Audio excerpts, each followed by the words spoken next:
Hi friends, today we are going to talk about ambassador pattern. Let's say you have a service and it interacts with another service. So there are some basic functionalities that you need to provide in your service. Like you need to provide circuit breaking functionality in which if another service is down, you have to ensure that it can be your responsibility to ensure that you're not sending continuous traffic even when that service is down. Another common functionality that may be needed to provide is authentication. For example, this service needs to authentication, and if another service also comes in the picture, which is interacting with this service, it may also need to implement authentication. And similarly here, everyone has to implement authentication functionality. Also, you may need monitoring on this API calls. So if you're interacting with this service over an API or whatever way you are communicating with this service, so you want to keep a close eye on how this interaction is performing. You need to monitor its metrics like HTTP status codes. You need to monitor its latency and all that. Besides that, you have to ensure that there's proper logging for these requests taking place. So if in case of any issues, you are able to debug those issues. Also, you need to ensure that if this communication is happening over HTTPS or it is on a secure connection, then you have to ensure that the TLS standards are maintained and you are using up-to-date libraries for TLS while interacting to another service. Besides that, you have to also ensure that there is proper connectivity with this service, and if it goes down, you are able to uh, find out in a proper amount of time. So these are some common functionalities. There can be other functionalities as well, which you may need to introduce in your service as and when required. And there may be changes in these functionalities. For example, you need to update circuit breaker logic, or you need to update the authentication mechanism. For example, this service was using Scram authentication, and now it wants to move to JWT authentication or some other another form of authentication. So you have to make changes in the system. This is all well and good if the number of services which are using this another service are less, or if the changes now this becomes a problem. These are basically common functionalities that may be needed in all the services which are interacting. So if the changes in your application are difficult, or if it is a legacy application, then you don't want to touch that piece of code. You want to keep it running, and you need to have minimum maintenance for that piece of software. In those functionalities, what we do is we can move out these common functionalities in another service, which is called an ambassador service for this another service. So this is another service, this is your service, and instead of directly communicating with the another service, what you do is you basically interact with this ambassador service, and this ambassador service interacts with another service. Now, general pattern that is followed is this ambassador service is co-located with the application service. So, for example, on each instance on which your service is running, you have to ensure that there is an ambassador service also running. So, ambassador, like a country's ambassador, represents that country in another country. Similarly, this ambassador service interacts with another service, and your service just has to interact with ambassador service, and all these changes, circuit breaking, authentication, monitoring, logging, and security and client connectivity, all these things can be implemented in ambassador service. And so code changes in your application or your service needs to be minimal, and this ambassador service, if required, can be maintained by another team, which can basically provide these functionalities to other teams as well. For example, you can move this functionality to another. So this is a separate process that is running on your instance, on your service. It can also have a pattern in which we can also have a pattern in which this ambassador service is not running on the main instances, on the application instances. It is basically running on its separate instance, and other services can interact with uh, this service, third service that we are talking about via this common service across the teams. So this is a pattern that you need to consider. So there are different points of consideration that we use while deciding where to host this service. So let's try to see what three components are. This is your service. This is your service, and this is ambassador service, and this is another service that you're interacting with. So what are the different things that you have to consider? For example, when you are interacting directly instead of going through ambassador service, so this request is going to have low latency in comparison to ambassador service. And when you are proxying through ambassador service, obviously this processing which is happening on ambassador service is going to take some computation, so it is going to increase latency a bit. So latency is one of the factors that can be considered when you're talking about ambassador service. What other factors that we have to consider are, besides latency, this pattern can also create problem if the integration with another service is deeply nested or deeply seated inside your service. Then in this case, moving this application out or moving the functionalities out, like circuit breaking, authentication, monitoring, logging, security, and client connectivity, can be challenging. Or for example, if authentication is deeply embedded inside your service, or some functionalities cannot be moved outside, then in this case it is a challenge to move it to an ambassador service. Besides that, there are other challenges as well, like um, uh, besides the ambassador service adding latency to your application, it can also increase CPU utilization or resource utilization if you are having ambassador service running on your application instances. So there may be a pattern in which you need to have separate ambassador service proxy, and all these services are using this ambassador service to connect to another service. So for example, this is your service, this is the team 2 service, which is which requires interacting with another service, and team 3 is also interacting with another service. So you can move this ambassador service to a separate proxy service which can be utilized by multiple teams. So how this ambassador service can help in these things, let's see one by one. Circuit breaking can be implemented in ambassador service. For example, your service is only going to connect to ambassador service, and all the circuit breaking logic, for example, if we get a particular amount of 5xx or 4xx from another service, then you have to stop sending traffic to another service. So your service will continue to send traffic to ambassador service. Ambassador service will stop sending traffic to another service.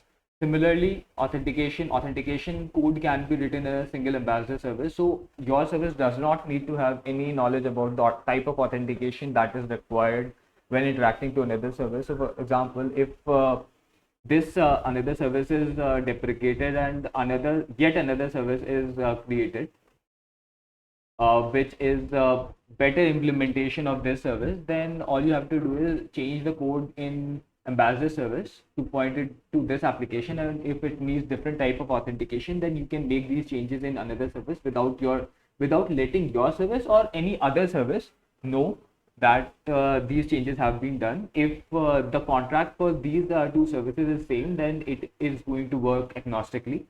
Besides that, ambassador service can monitor the traffic that is being sent to another service. For example, it is going to collect metrics for 5xx, 4xx, 2xx, latency, and other things, so that it is not uploaded to your service, or you don't have to write common code. You don't have to write code again and again for collecting all these metrics. It can be handled by a single ambassador service. Another point is logging. Ambassador service can log requests that are made to another service, and you can change the logging levels in ambassador service without touching your application, which can be legacy or which can be difficult to change. And security related concerns can also be addressed by the ambassador service. For example, if you need to change TLS, or if there's another library for TLS that you need to use, or if you want to add any other security related feature for communicating with another service, then you don't have to make changes in your service. This can be handled at ambassador service level. Similarly, the connectivity, for example, let's say that these are basically hosted on separate instances. Then for enabling connectivity in cloud scenarios, you generally see that there is a connectivity requirement. For example, if your service needs to interact with another service, then you have to ensure that you are having proper connectivity with another service. In a general scenario, if there is a third party service, for example, let's say this is a third party service which is outside your cloud, which is in another cloud, and in your cloud you have some services, for example team1 service, team1 service and team2 service. They both need to interact with the third party service. So what you can do is, rather than integrating for each team, or let's say there are other teams also which need to interact with this service, so you can create a standalone third party standalone ambassador service, and all the teams will integrate with this service. So all the authentication, metering, for example, if there's a costing concern that you need to take care about, if there's a rate limiting concern, for example, all these three teams are using same account for interacting with this third party service, then there's obviously going to be rate limiting. There's going to be rate limiting concerns. For example, let's say you can hit this third party service only 3 requests per second, and if these 3 requests or 300 requests per second, then if they are integrated one to one, for example team 3 is directly integrating with the third party, then you have to ensure that account level limits are not reached also. For example, you have to consider what are the rate limits that are being accessed by T1 service and T2 service. So in this case, having a standalone ambassador service through which you can interact with the third party service can help address many concerns. For example, it can help rate limiting portion, that if there is a rate limiting, then ambassador service can ensure that that rate limiting is not breached. And it can also ensure client connectivity. For example, in this case, if you had to interact with third party service, then each of these three clients had to ensure connectivity to this third party cloud or third party service. In this but in ambassador service pattern, what we have to do is we just have to ensure connectivity from this third party service, from this ambassador service. Then your services are going to be interacting with ambassador service, so they don't need to have any connectivity with the third party service directly. This also ensures security, because there is a single point of contact between third party and ambassador service, and any security concerns with regard to this communication can be addressed in this ambassador service only. They don't have to be integrated in each of these three services.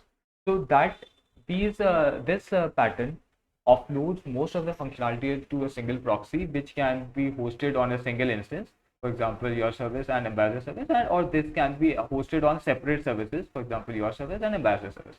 That depends on what is the use case and what are you trying to achieve. Another functionality that ambassador service provides is, for example, retrying logic. So this is your application, and this is the ambassador service, and this is another service that you want to interact with.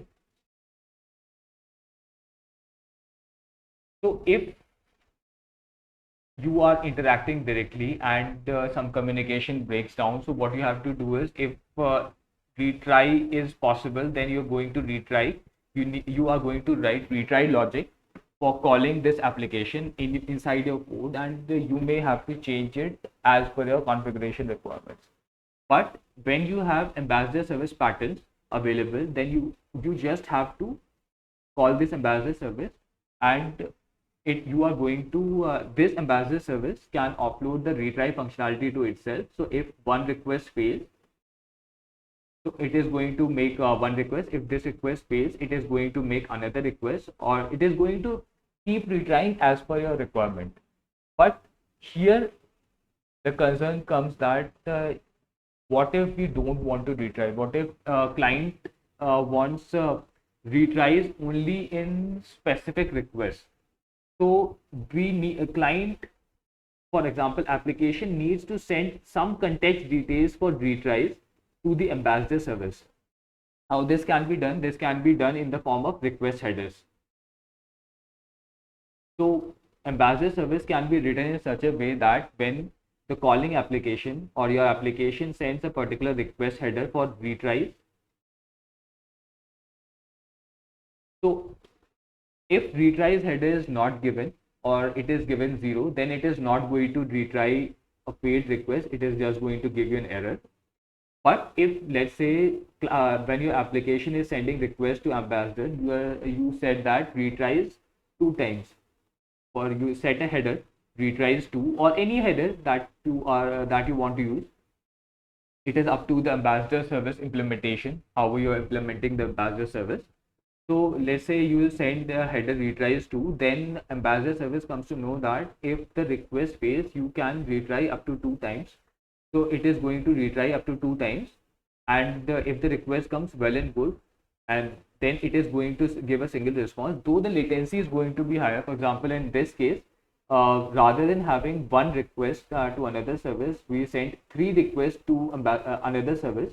So latency response which application gets would be 3 times the normal latency for that API, but it is going to ensure that your requests are not failing. You are retrying agnostically, and this is configurable. So you don't have to send any change in the application. You just have to send a particular piece of metadata in the request when you're calling Ambassador service, and then it is up to Ambassador services implementation how it is handling retries, and it can retry as per calling services expectations. So before we wrap up, there's one more thing that I need to tell you.